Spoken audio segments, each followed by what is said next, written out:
Hinamak na manugang. Kabanata 606. Nasa harap mismo ng puso ni Ang Shanming ang matutulis na mga sungay ng Toro. Pati ang coat niya ay punit na. Napabuntong hininga si Ang Shanming sa takot.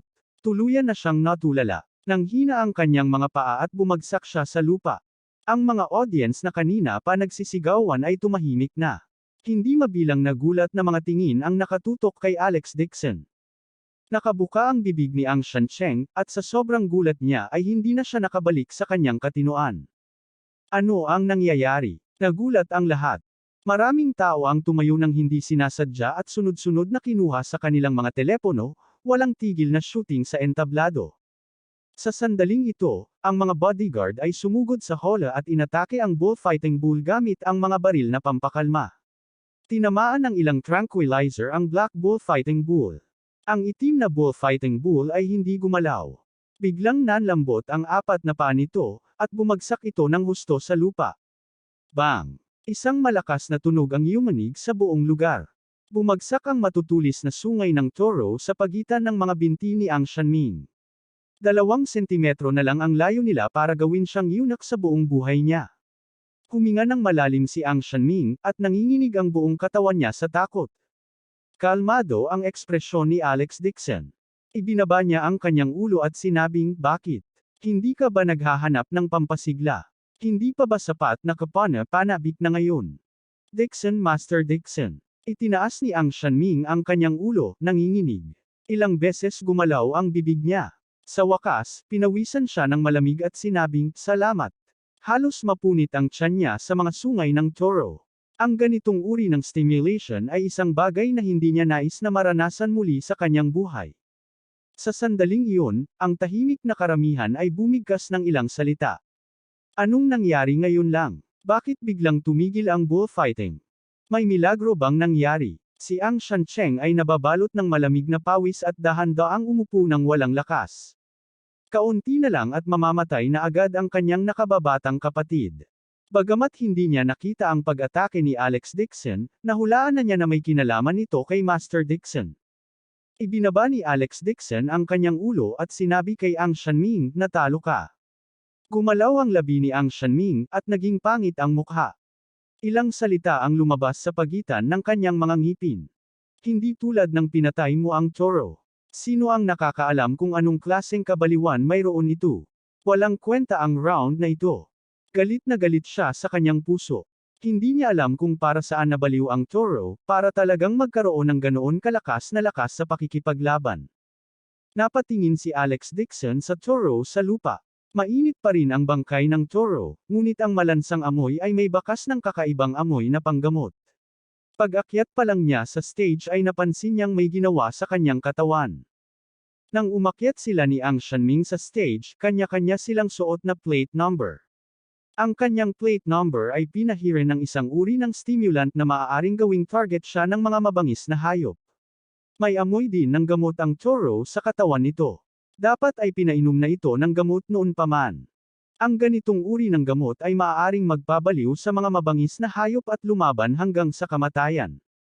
Parang may gustong humarap sa akin. Kaya lang malamang hindi naiintindihan ng kabilang partido ang kanyang lakas. Hindi banggitin ang isang baliw na Toro, kahit na mayroong 100 sa kanila, madali silang makitungo ni Alex Dixon. Ang dahilan kung bakit hindi siya kumibo ay dahil palihim niyang ikinakalat ang spiritual sense para pagmasdan ang mga manunood. Dapat nasa eksena rin ang taong gustong makipag-deal sa kanya. Sa katunayan, ang spiritual sense ni Alex Dixon ay nakalock sa isang VIP seat sa ikalawang palapag sa direksyong Hilagang Kanluran. May isang babae doon na nagbuga din ng parehong amoy na panggamot. Gayunpaman, nang si Alex Dixon ay malapit ng magpalipat-lipat ng kanyang hitsura na enerhiya at palawakin muli ang espiritual na sense, kitang-kita niya ang mukha ng babae. Natakot si Ang Shanming na mapalipat siya ng Toro. Hinawakan niya ang kanyang sable at sumugod, nagalit sa Toro. Sa oras na ito, sumugod ang manager kasama ang kanilang bodyguard at dali-daling binuksan ang pinto ng hola. Young Master Ming, masyadong delikado ang lugar na ito, bumaba ka agad mula sa Warbist stage. Ang Shanming ay mayroon pa ring matagal na takot at hindi nang ahas na ipagpatuloy ang kompetisyon. Ibinaling niya ang ulo kay Alex Dixon at sumigaw, "Let's tie this round. Pag-uusapan natin ang taya mamaya." Pagkatapos niyang sumigaw ay nakita niyang nakatayo pa rin doon si Alex Dixon na hindi kumikibo. Agad siyang tinitigan ng masama. Muntik na siyang mawala ng buhay. Gusto ba nitong si Dixon na ito ay walang kahiyang hingin ang kanyang jade mine? Sa sandaling ito, ang mga bakal na pinto sa paligid ng Coliseum ay biglang naglabas ng langit-ngit na tunog na nagpapasakit ng ngipin habang dahan-daang bumukas. Natigilan si Ang Shanming. Nilainggan niya ang manager na nagbubukas ng mga pinto at nagmura, "What the hell are you doing? You still want to put up a fight?" Ibinaba niya ang ulo at nakita ang manager na kinakalikot ang lock ng matagal. Agad niyang sinaway, "Ang clumsy mo. Bilisan mo at pagbuksan mo ako ng lock." "Hindi, hindi, young Master Ming." Walang tigil na nanginginig ang kamay ng manager na may hawak ng susi. Tumulo ang malamig na pawis sa kanyang noo, may nilock ang lock, hindi mabuksan. Ano? Natigilan si Ang Shanming. Sa sandaling ito, ang ilang mga dagandong ng mabangis na hayop ay nagmula sa kanyang likuran. Isang mas malakas na malansang amoy ang humihip mula sa likod ng kanyang ulo.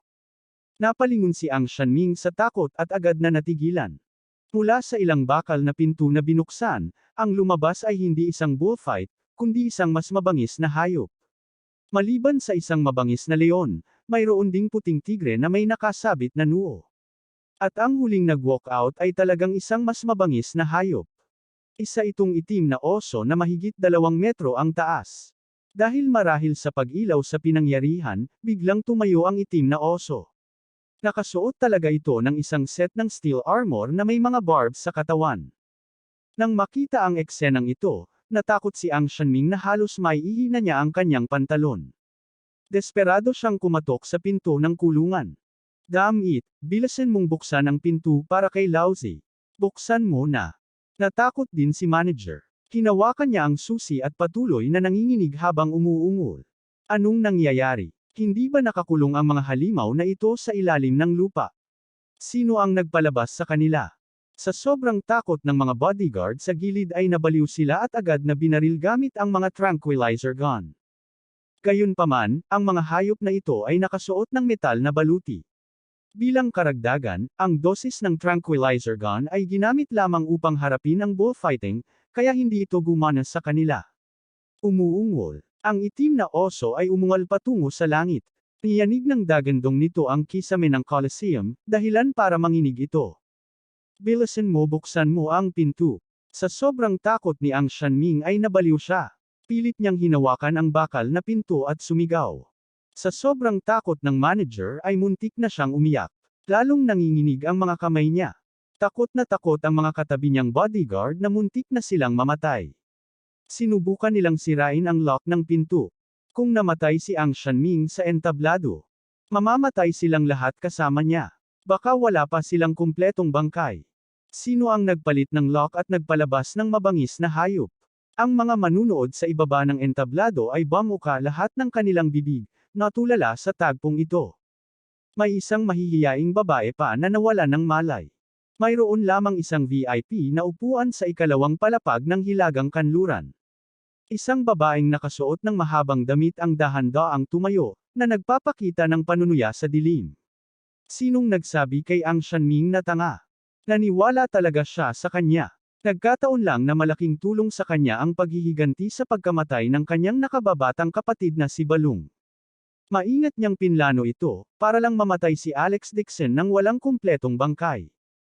Para naman kay Ang Shanming, tulala lang siya. Kung gusto mong sisihin ang isang tao, sisihin mo si Alex Dixon. Sino ang humiling sa matandang bastard na iyon mula sa Ang Shan family na magtiwala ng husto kay Alex Dixon? Hindi man lang niya pinakinggan ang pag-iyak nito. Hahayaan niyang mamatay ang dalawang ito sa bibig ng leon. Hanggat namatay si Ang Shanming, walang sino man ang maaaring tumstigo laban sa kanya. Pagkatapos mamatay silang dalawa, papasabog niya ang bombang nakabaon sa ilalim ng lupa at gagawing abo ang Coliseum. Kahit na baligtarin niya ang lugar na ito, hindi siya makakahanap ng anumang mga pahiwatig. Tumalon si Ang Shancheng mula sa pribadong silid, inilabas ang kanyang pistola, at tumakbo pababa sa hagdanan sa pinakamabilis na kanyang makakaya. Array! Itinaas ng leon ang ulo at nagpakawala ng mahabang dagandong. Pagkatapos, iminulat nito ang mapupulang mga mata at sinunggaban silang dalawa na nakabukas ang bibig. Kabanata 607. Sa sobrang takot ni Ang Shanming ay bumagsak siya sa lupa. Naamoy na niya ang dugo sa bibig ng leon. Kitang-kita pa niya ang matatalas na mapuputing ngipin sa bibig ng leon. Siya ba ay mamamatay sa bibig ng leon at mapupunit hanggang mamatay ng mga mabangis na hayop na ito? Napabuntong hininga si Ang Shanming sa takot. Hinawakan niya ang manipis na espada sa katawan ng toro at balak niyang ipagtanggol ang sarili. Bigla niyang nakita si Alex Dixon na nakatayo pa rin sa gitna ng Coliseum na hindi kumikibo. Hindi talaga siya marunong umiwas. Hindi kaya natakot itong si Dixon na ito at hindi kumikibo. Umungol si Ang Shanming, basura, bilasan mo at yumigdad. Napansin din ng tatlong mababangas na ang naghahamon na ito, at agad na napukaw ang kanilang mga hayop. Lahat sila ay sumugod papunta kay Alex Dixon. Sa sandaling ito, dahan-daang itinaas ni Alex Dixon ang kanyang ulo at malamig na sumigaw. Lumuhod. Isang malinaw na sigaw. Walang pakialam ang tono niya. Bagamat hindi malakas ang boses niya, para itong malinaw na tunog ng kampana. Pinutol nito ang mga alon ng ingay at ipinadala sa utak ng lahat. Bang! Ang tatlong mabangis na hayop ay tila nakita ang kanilang likas na kalaban at lumuhod patungo kay Alex Dixon na may palo. Nagpatira pa sila sa lupa, hindi ng ahas na kumilos. Bang! Nagbulungan-bulungan ang isip ni Ang Shanming. Nang marinig niya ang salitang lumuhod, talagang naramdaman niya ang isang malakas na presyo sa parehong oras. Ang pressure na ito ay parang pressure ng Mount Tai. Hindi niya napigil ang lumuhod sa harapan ni Alex Dixon. Bang! Bang! Bang! Sabay-sabay talagang lumuhod ang buong audience, hindi man lang napigilan ang sarili. Kahit si Ang Shancheng ay hindi napigilan ang pressure sa kanyang isipan. Agad niyang naramdaman ang panginginig ng kanyang buong katawan, at ang kanyang mga tuhod ay hindi sinasadyang lumuhod sa lupa, laban nanginginig. Sa pabilog na entablado ng Warbeast, isang maliwanag na lampara ang nagniningning mula sa langit. Sa isang sinag ng maliwanag na liwanag, mayroon lamang isang figure na tahimik na nakatayong matatag. Sa madilim na background, isang maliwanag na liwanag lamang ang nakasilip kay Alex Dixon sa entablado. Sa liwanag, ang kanyang mukha ay nasa ilalim ng malamig at ang kanyang mga mata ay walang pakialam.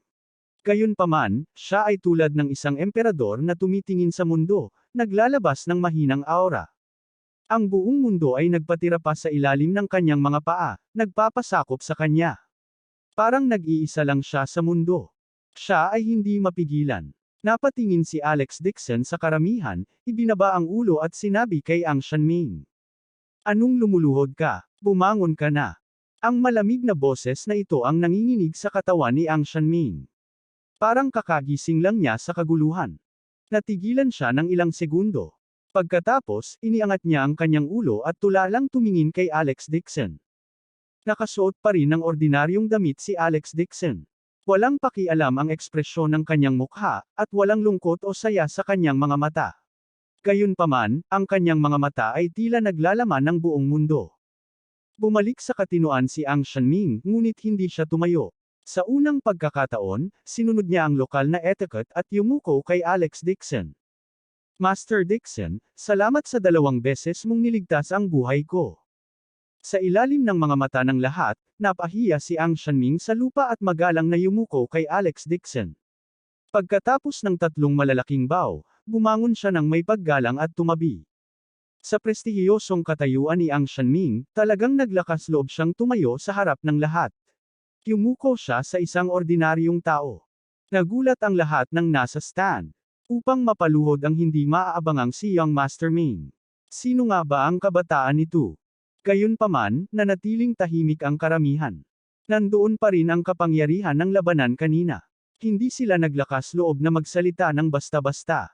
Sa ikalawang palapag, sa isang mamahaling silid, nakaluhod sa lupa ang isang babaeng nakasuot ng magarang damit, puno ng gulat at galitang mukha. Pagkatapos sabihin ni Alex Dixon na bumangon ka, nagising ang mga tao.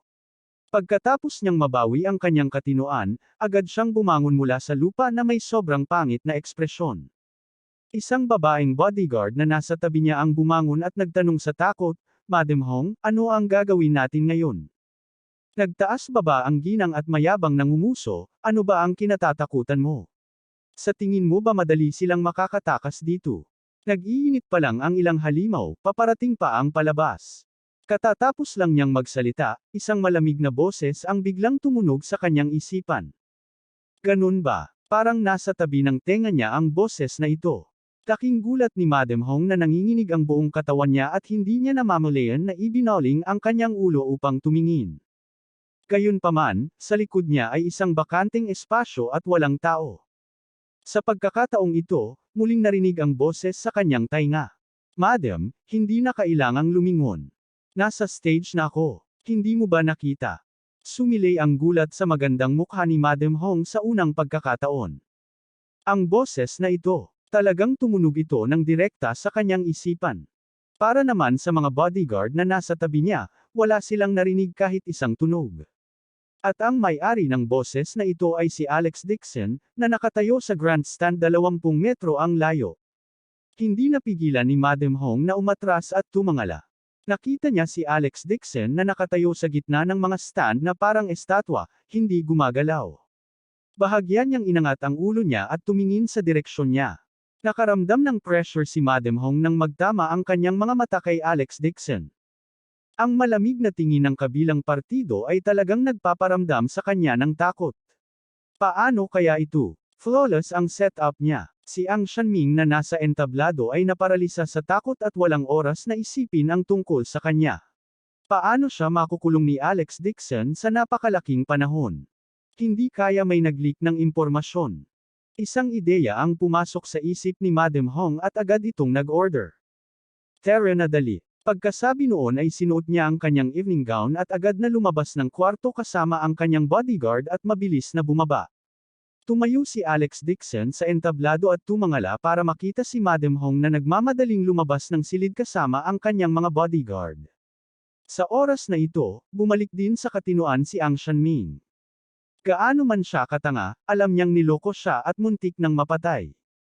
Nang makitang sumugod si Ang Shancheng sa pintuan ng kulungan kasama ang kanyang mga bodyguard, agad na hinawakan ni Ang Shanming ang hola at sinigawan ang kanyang kuya. Kuya, bilis tigilan mo si Madam Hong. Isa itong sabwatan. Gusto niyang patayin kami ni Master Dixon. Madam Hong, lumiit ang mga mag-aaral ni Ang Shancheng. Agad siyang sumigaw, Aming, anong nangyayari? Nakaramdam ng hiya si Ang Shanming at nakagat lamang ng bala at nagtanong. Si Madam Hong ay lumapit sa akin noon at sinabing kahit anong paraan ang gamitin ko, basta't hahayaan ko si Master Dixon na lumahok sa labanan ng hayop, sasabihin niya ang mga magagandang bagay para sa akin sa harap ng aking ama at hahayaan akong maging kapitan ng mga bodyguards. Alam mo na rin ang dahilan kung bakit ako nakapasok sa mga bodyguard ay hindi dahil sa karelasyon ng aking ama.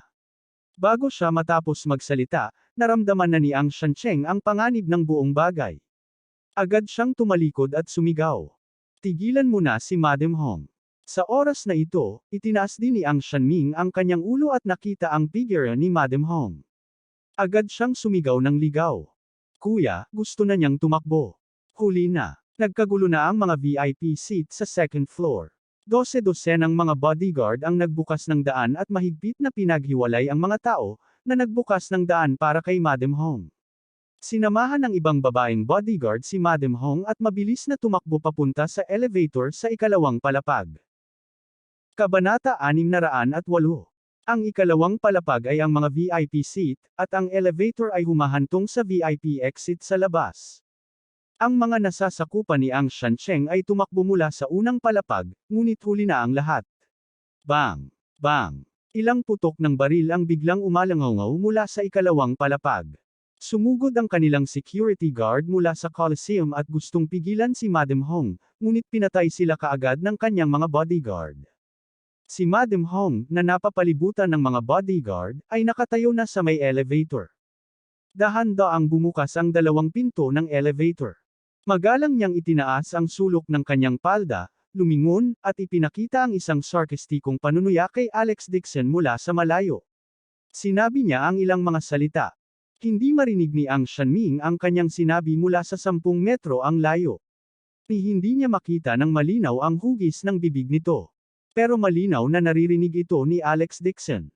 Tama siya. Alex Dixon, naaalala mo pa ba ang balung na namatay sa ilalim ng iyong mga kamay?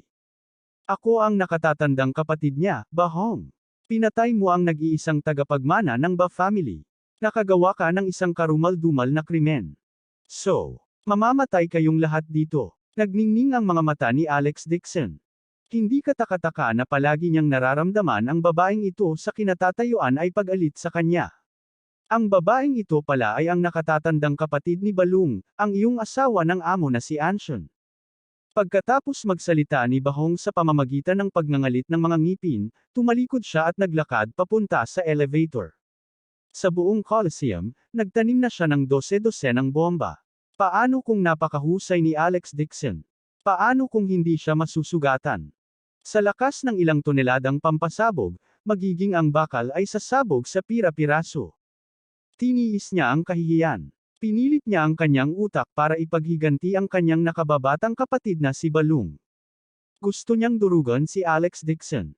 Para naman sa Angshan clan, masisisi lang sila sa kanilang malas sa pagkakalibing kasama si Alex Dixon. Sumugod ang babaeng bodyguard sa elevator at agad na sumigaw, "Madam Hong, please enter the elevator bilis." Naghihintay na ang helicopter sa parking area sa labas ng Coliseum. Nakontak na sila ng US. "You can directly go there." Palom. Itinaas ni Bahong ang kanyang ulo at matikas na ngumiti kay Alex Dixon. Mula ngayon, dadalhin niya ang kanyang malaking kapalaran sa Amerika at babaguhin ang kanyang pagkakakilanlan upang mamuhay ng isang bagong buhay. Si Alex Dixon at lahat ng nasa Coliseum ay mamamatay dito at ililibing kasama ng kanyang kapatid. Napanatili ni Alex Dixon ang posteryo ng pag-angat ng ulo at tahimik na tumingin kay Madam Hong. Gustong tumakbo. Malamig siyang ngumiti at kalmadong yumuko para kunin ang ilang karayom ng anesthesia na nalaglag sa warbist stage. Ito ang mga karayom na nahulog sa sahig ng salakay ng bodyguard ang warbist. Nang dahan-daang sumara ang mga pinto ng elevator at ipinakita ni Madam Hong ang isang bakas ng malisyosong panunuya, biglang itinaas ni Alex Dixon ang kanyang kamay at ilang karayom ng anesthesia ang lumipad palabas. Hindi pa rin maalis ang ngiti sa mukha ni Madam Hong nang biglang bumagsak ang kanilang mga bodyguard sa tabi niya. May anesthesia needle na nakatusok sa kanilang mga noo. At ang huling karayom ay tumama sa pinto ng elevator ng malakas. Ang dalawang pinto ng elevator na gawa sa bakal ay tila nabangga ng isang truck. Nagkaroon ng malakas na tunog at ang dalawang bakal na pinto ay na-distort at deformed. Hindi man lang sila maisara. Creak. Nanginginig ang elevator at gumawa ng tunog na nagpapasakit ng ngipin ng mga tao. Sigaw ng bodyguard sa labas ng pinto. "Madam Hong, lumabas ka na agad." Malapit nang mahulog ang elevator. "Damn Alex Dixon," sabi ni Madam Hong sa nagngangalit na mga ngipin. Wala siyang choice kundi tumakas sa elevator. Ang mga bodyguard ni Ang Shancheng ay nagmamadaling umakyat mula sa ibaba. Ang magkabilang panig ay agad na sumabak sa isang magulong labanan. Sa isang iglap, napuno ng putok ng baril ang buong Coliseum. Nagkagulo ang audience stand. Sunod-sunod na hiyawan ang pinakawalan ng mga tao habang desperadong tumakbo papunta sa labasan. Ang kanilang mga bodyguard ay nag-squat sa tabi ng warbist cage, na may bitbit na tigre pincers sa kanilang mga balikat. Pawis na pawis sila habang sinusubukang putulin ang bakal na kandado. Sa sobrang kaba ni Ang Shanming ay nag-aapoy ang kilay niya habang pinapagalitan. Basura. Hindi man lang maputol ang lock. Ming. Young Master Ming. Ito ay isang espesyal na steel lock na ginagamit sa bilangguan ng US para makulong ang mga kriminal. Kahit na ang pag-welding at pagputol ay tumatagal ng 1 minuto. Saway ni Ang Shanming, "Cut the crap, bilisan mo at buksan mo." Gusto kong tadterin ang babaeng iyon gamit ang sarili kong mga kamay. Talagang naglakas loob siyang gamitin, at pinaikot-ikot pa siya. Dapat niyang saluhin si Bahong gamit ang sarili niyang mga kamay at punaten ang babaeng ito. Habang pawis na pawis ang mga bodyguard, biglang lumabas ang mahinang boses ni Alex Dixon sa kanilang mga ulo. "Plum Abika." Inunat niya ang kamay at hinawakan ang bakal na cade ng kasing kapal ng braso ng bata at casual na hinayla iyon. Clang! Clang! Clang! Umalangaw-ngaw ang tunog ng pagbangga ng bakal. Ang mga espesyal na gawang bakal na kadena ay talagang naputol na parang abaka at nahulog sa lupa. Nakadilat ang mga mata ng kanilang bodyguard habang nakatingin kay Alex Dixon. Ibinuko rin ni Ang Shanming ang kanyang bibig sa gulat at bumulong, "Dixon, Master Dixon, napakalakas mo." Bang! Sinipa ni Alex Dixon ang pinto ng hola at humakbang palabas. "Master Dixon. Hindi, Mr. Dixon, hintayin mo ako." Bumalik sa katinoan si Ang Shanming at mabilis na sumunod sa kanya. "Ang ano ba?" Sumabog si Dart sa elevator. Bare-handed lock. Isa lang itong buhay na Superman. Lumabas si Alex Dixon sa hola at tumangala sa magulong ikalawang palapag. Bigla siyang tumalon na parang ligaw na agad na sumusugod sa langit. Nagtago si Madam Hong sa likod ng isang haligi nang bigla niyang makita si Alex Dixon na tumalon sa langit at agad na sumigaw. "Shoot, patayin mo siya para sa akin." Bang, bang, bang. Ang mga bala ay nagmula sa lahat ng direksyon at pinaulanan si Alex Dixon. "Mr. Dixon." Itinaas ni Ang Shanming ang kanyang ulo at napasigaw sa takot, "Anong ginagawa mo? Patakbuhin ang mga bala sa oras na ito. Pumunta ka sa impyerno." Isang malamig na ungol ang pinakawalan ni Madam Hong sa pagitan ng kanyang mga ngipin. Kahit na mamatay siya dito ngayon, hanggat kaya niyang gawing salon si Alex Dixon, magiging sulit ang kanyang kamatayan. Ipaghihiganti niya ang kanyang kapatid. Biglang huminto ang figure ni Alex Dixon sa himpapawid at dahan-daang iminulat ang kanyang mga mata. Parang nagyelo ang hangin sa paligid. Tila nagyelo rin ang mga bala, umaaligid sa kanyang katawan at hindi gumagalaw. Isang makakapal na kumpol ng mga bala ang nakapalibot kay Alex Dixon. Ang buong oras ay tila nagyelo. Ang kakaibang eksenang ito ay nanginginig sa takot sa lahat. Paano kaya? Namutla din ang mukha ni Madam Hong at lumalabas ang malamig na pawis sa kanyang noo. Hindi nakakagulat na namatay si Balung sa ilalim ng kanyang mga kamay. Napakalakas pala talaga nitong si Dixon na ito. "Damn, Mr. Dixon is awesome. You are my idol." Dilat na dilat ang mga mata ni Ang Shanming. Nagningning ang mga mata niya. Habang natulala ang mga tao, mabilis siyang tumakbo sa ikalawang palapag. Hindi pa siya nakaranas ng ganoong kalaking pagkawala sa kanyang buhay. Kinailangan niyang patayin si Bahong gamit ang sarili niyang mga kamay para mahugasan ang kahihiyan sa harapan niya. Kasabay nito, kailangan niyang kilalanin si Alex Dixon bilang kanyang Panginoon. Kahit na ano, kailangan niyang kilalanin ang master na ito. Ang katawan ni Alex Dixon ay lumipad sa hangin, naglalabas ng bakas ng enerhiya na enerhiya. Kinokontrol niya ang daloy ng hangin, kaya nag-freeze ang hangin sa paligid na parang tubig. Ang kanyang mukha ay malamig, at sinabi niya kay Bahong, "Pinayagan ba kitang umalis?" Naging berde at puti ang mukha ni Bahong, at sumigaw siya sa pinakamataas na boses, "Huwag mong isipin na ikaw lang ang cultivator.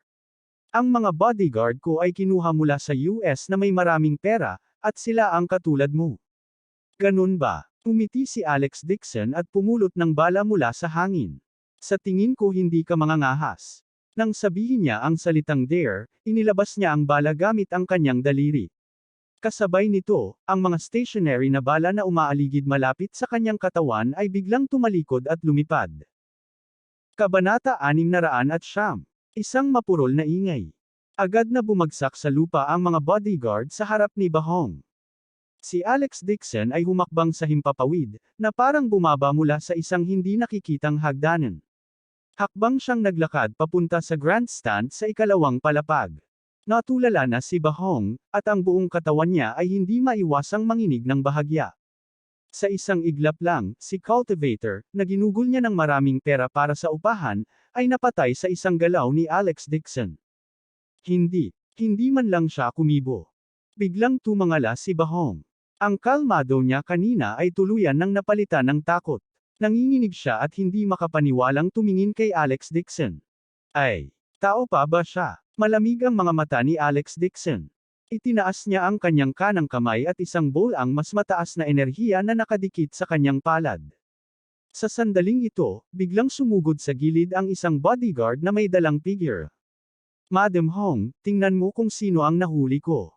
"Master Dixon, tulong." Nang marinig ang pamilyar na sigaw na ito, hindi gaanong kumunat ang noo ni Alex Dixon at ibinalik ang kanyang ulo para tingnan. Napahawak si Ang Shanming sa kwelyo ng isang lalaking maitim ang balat na parang may hawak na manok. Dumudugo ang kanyang ulo at nahihirapan siya.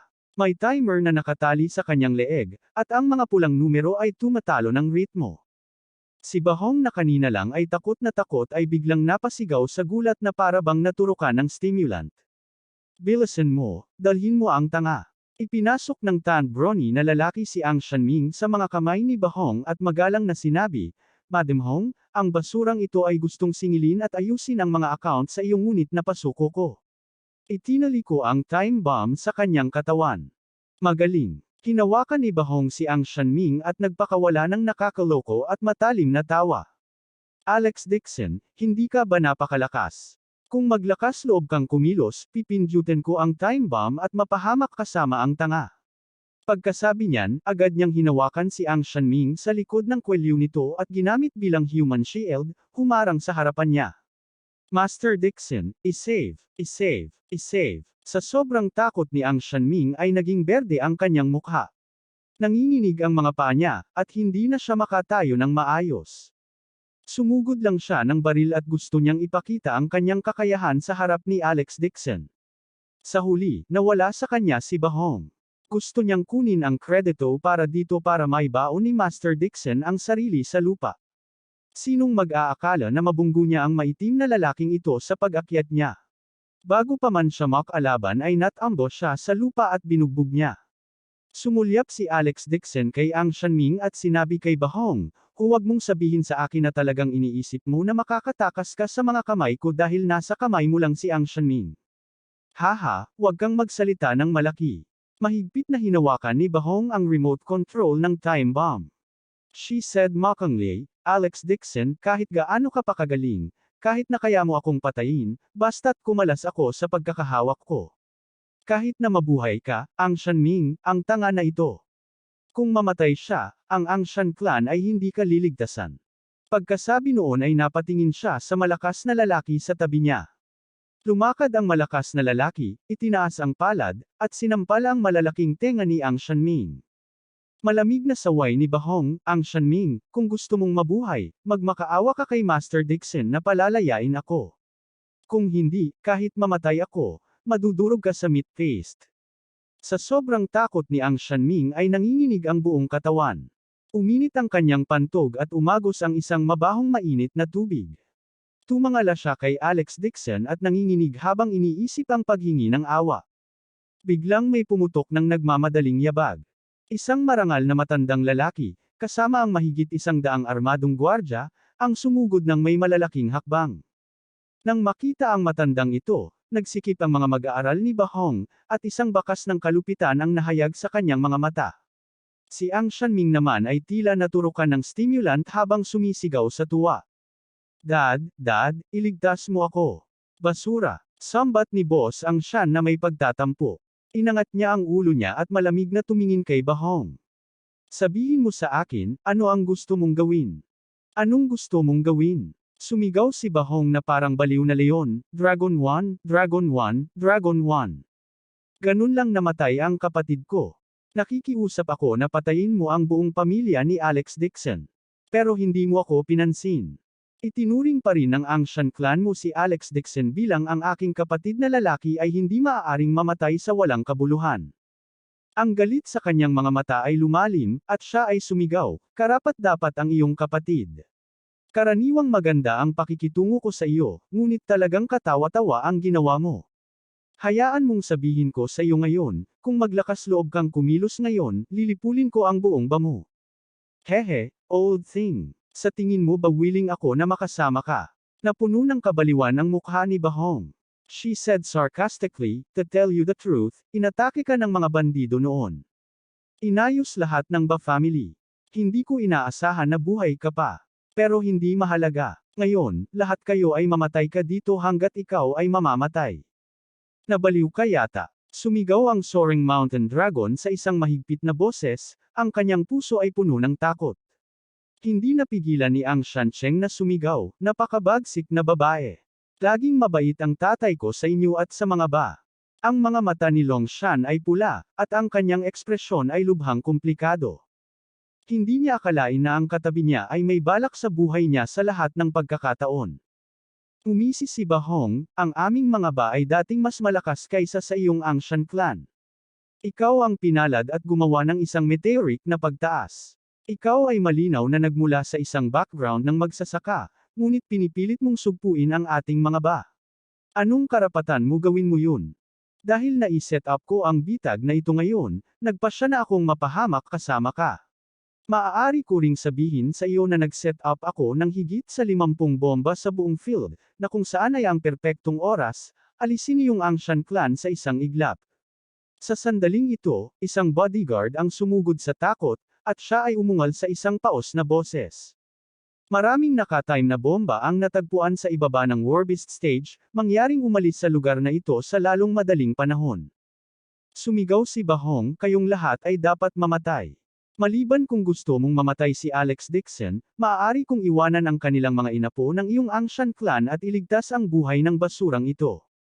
Naikuyom ni Mount Long ang kanyang mga kamao, at lumabas ang mga asul na ugat sa kanyang noo. Nabaluktot ang ekspresyon ng mukha niya. Halata namang nagpupumiglas siya sa puso niya. Umisi si Bahong, Longshan Longyi, gusto ko lang maghiganti para sa kapatid ko. Para sa isang tagalabas, gusto kong mamatay ang buong pamilya mo dito at mamatay ang bunsong anak mo para sa wala.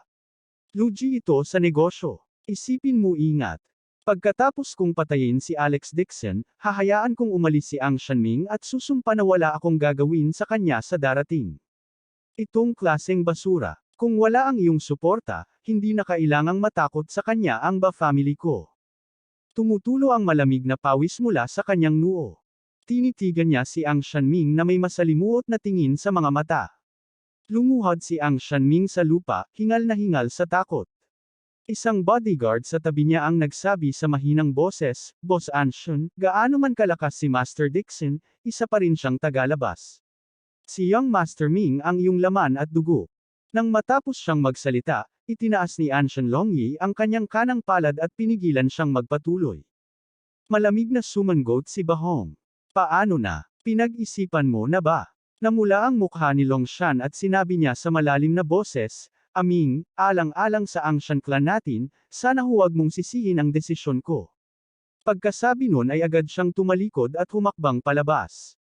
Umalis na tayo. Halos hindi makapaniwala si Bahong at sumigaw, hindi mo ba gusto ang buhay ng iyong anak? Kabanatan 610. Hindi lumingon ang dragon at malamig na sinabi. Sa halip na hayaang masira ang buong Angshan clan, iwan si Aming mag-isa, hayaan siyang mamuhay na parang aso sa ilalim ng mga paa ng mga ba, mas mabuting hayaan siyang isakripisyo ang sarili para sa Angshan clan. Sa ganitong paraan, mapapanatili niya ang fluorescence ng apelyido na Longshan. Kung tungkol sa mga ba, lipulin ko silang lahat at ihahandog ko sila sa kaluluwa ng aking anak sa langit. Tumingon si Ang Shancheng at sinabi sa mahinang boses pagkatapos magtiis ng ilang sandali. Aming, wag mong sisihin si tatay sa desisyon niya. Siguradong ipaghihiganti ka ni kuya. Alam na alam niya na nagkaroon ng alitan sa pagitan ng Angshan clan at ng ba. Pinakasalan ng kanyang ama si Bahong dahil gusto niyang mapagaan ang relasyon ng dalawang partido. Kislap lang ang pangyayari ngayon. Ngayong tuluyan nang bumagsak ang dalawang pamilya, wala nang puwang para sa negosasyon. Ang mga ba ay nakipagsabuatan sa mga bandido, at ang kanilang kapangyarihan ay mabilis na lumago. Gayunpaman, ang lakas ng angkan ng Angshan ay parang palaso sa dulo ng paglipad nito. Kung hindi dahil kay Alex Dixon, malapit na silang kumain ng mga ba, at ang buong pamilya nila ay nalipol sa huli. Pagkatapos magsalita ni Ang Shancheng, magalang siyang tumango kay Alex Dixon at sinabing, Master Dixon, umalis na tayo sa lugar na ito sa lalong madaling panahon. Isang mahinang sagot ni Alex Dixon na N. Nang hindi lumingon, tumalikod siya at umalis. Galit na galit si Bahong kaya hindi siya makapaniwala. Halata na mahal ni Mount Long ang kanyang bunsong anak na parang isang kayamanan at pinalayas mula pa noong bata pa siya. Gayunpaman, sa gayong kritikal na sandali, wala siyang pakialam sa buhay ng kanyang anak. Sa sobrang galit niya ay nagmura siya. Alam niyang hindi na siya mabubuhay ngayon, kaya binitawan na lang niya ang remote control sa kanyang kamay. Namumula ang mukha ni Ang Shanming. Walang magawa niyang pinagmamasdan ang kanyang ama, kuya, at Alex Dixon. Napalunok siya ng mariin at naging matigas ang kanyang mga mata. Kinagat niya ang kanyang mga ngipin at umungol. Damn it, slut. Mamamatay ako ngayon, pero tiyak na ipaghihiganti ako ng tatay ko. Bang! Mariin siyang sinipa ng dark-skinned bodyguard, dahilan para lumipad siya. Napuno ng kabaliwan ang mga mata ni Bahong. Malamig siyang bumuntong hininga at sinabing, huwag kang mag-alala. Ang mga bodyguard, ang pinaka-elite na puwersa ng iyong Angshan clan, ay hindi makatiis kahit isang suntok mula sa mga bandido. Paano ka pa rin makakaasa sa mga tao ng iyong Angshan clan? Ano, may kakayahan ka ba? F-sick. Puno ng dugo ang mukha ni Ang Shanming habang galit na nagmumura. Kitang-kita niya ang tunog ng timer sa kanyang leeg na pumutok. Tumutulo, tumutulo. Ito ang hudyat ng pagdating ng Diyos ng kamatayan. Walang lakas na bumagsak si Ang Shanming sa lupa, at hindi niya napigil ang mapaluha. Bagamat gusto rin niyang gawin ang kanyang makakaya upang maging isang bayani at matupad ang mga inaasahan ng Angshan clan. Gayunpaman, wala siyang magagawa. Isa siyang basura sa kanyang buto. Kahit anong mangyari, takot siya sa kamatayan. Chirk. Basura, basura. Sinulyapan siya ni Bahong nang may pang-aalipusta at huminga ng malalim. Ipinikit niya ang kanyang mga mata at itinaas ang kanyang mga kamay sa hangin, na tila niyayakap ang tagumpay. Ayoko pang mamatay. Puno ng uhog at luha ang mukha ni Ang Shanming. Umiyak siya ng umiyak. Habang si Bahong ay nakapikit ng mahigpit, naghihintay ng pagsabog. Hindi tumunog ang pagsabog. 1 segundo. 2 segundo. 3 segundo. Kung paanong si Bahong ay nasa estado ng pagkabigla at pagkalito. Biglang may malamig na boses ang narinig sa gilid ng tenga niya. Napakaingay. Bumangon ka na sa lupa. Sa isang iglap, si Bahong ay tila sinampal ng isang tao habang siya ay nagmulat ng kanyang mga mata sa takot. Ang taong nakatayo sa harap niya talaga. Alex Dixon. Natigilan din si Ang Shanming na umiiyak sa lupa. Naka-half-open ang kanyang bibig, at tumutulo ang kanyang ilong. Tumingin siya kay Alex Dixon na may pagkatulala. Dixon, Master Dixon. Ay, patay na ba ako? Tama, dapat patayin ka na rin. Kung hindi, paano ko nakita si Mr. Dixon? Idiot. Galit na sinaway siya ni Bahong. Napatingin siya sa timer sa leeg ni Ang Shanming at agad na napabuntong hininga. Ang pulang numero ay biglang huminto sa 1 minuto pasado 12:00. Nagulat at nagalit si Bahong habang pilit niyang pinindot ang remote control. Pero kahit anong pinindot niya, hindi gumagalaw ang numero, parang na-freeze. Huminto din ang lahat ng bombang nakalagay sa buong Coliseum sa 0. Sa 01, hindi ito gumagalaw. May kalokohan pa rin ang mukha ni Ang Shanming. Mahinang sinabi ni Alex Dixon, tama ang ginawa ng iyong ama. Pagkatapos sabihin iyon, huminto siya saglit at sinabing, nahuli ako sandali. Hinanap ko ang mga mabangis na hayop na yon. Halika sa tabi ko. Hindi pa rin maintindihan ni Ang Shanming. Umiling si Alex Dixon. Kakapasok lang niya. Una niyang nakita ang itim na oso, ang leon, at ang tigre. Gumahit siya ng magic formation sa paligid bago siya dumating upang hanapin si Ang Shanming. Naglakad siya papunta sa gilid ni Ang Shanming, hinugot ang time bomb sa kanyang leeg, at inihagis ito sa gilid. Sa paligid ng kanyang katawan, mayroong isang mahinang patong ng puting liwanag, na nagliliwanag sa kanya na parang isang Diyos. Ibinuko ni Ang Shanming ang kanyang bibig. Nabigla siya. Itinaas niya ang kanyang ulo at tumingin kay Alex Dixon, ang kanyang puso ay puno ng paggalang. Bamulong siya, ito ba ay talagang isang makalangit na Diyos? Palaki ng palaki ang halo na nakapalibot sa katawan ni Alex Dixon. Sa huli, nakabuo talaga ito ng bilog ng liwanag, na bumabalot sa kanilang dalawa. Ang maitim na balat na lalaki sa tabi ni Bahong ay nagpakawala ng galit na galit. Itinaas niya ang bakal na tubo at sinugod papunta kay Alex Dixon. Bago pa man siya makalapit, isang muffled buzzing sound ang biglang narinig sa hangin. Pinalipad ang katawan ng malakas na lalaki na parabang nabundol ng mabilis na tren. Lumipad ang buong katawan niya at bumagsak sa dingding. Wala! Isang malaking butas ang nalikha sa makapal na brick wall. Bang! Bang! Nabasag ng matipunong lalaki ang isang brick wall at talagang nakakonekta sa isa pang 2 brick wall bago bumagsak ng husto sa lupa. Nabali ang kanyang buong katawan, at tuluyan na siyang nawala ng hininga. Nang makita ang eksenang ito, Natakot si Bahong kaya nanginginig siya at tumingin kay Alex Dixon sa takot. Ikaw, papatayin mo ba ako? Tumayo si Alex Dixon sa bilog ng liwanag at habang umiling. Sa oras na ito, nakabawi na rin si Ang Shanming sa kanyang sentido. Tumayo siya at galit na sinabi, Master Dixon, bakit hindi mo patayin ang masamang babaeng ito? Siya ay isang makamandag na alakdan. Sa oras na ito, biglang nagising si Bahong mula sa isang panaginip. Sinunggaban siya nito at sumigaw, babae ako. Kung papatayin mo ako, masasayang ang reputasyon mo. Hindi kita papatayin. Umiling pa rin si Alex Dixon. Lumiwanag ang mukha ni Bahong at malapit na siyang maging masaya. Mahinang ngumiti si Alex Dixon at sinabing, mag-iiwan ako ng 30 segundo para pagnilayan mo ang iyong sarili. Ano? Natigilan si Bahong. Bago pa niya mabawi ang kanyang sentido, bigla niyang narinig ang tunog ng pagpitik ng timer. Napalingon siya at nanginginig ang buong katawan niya.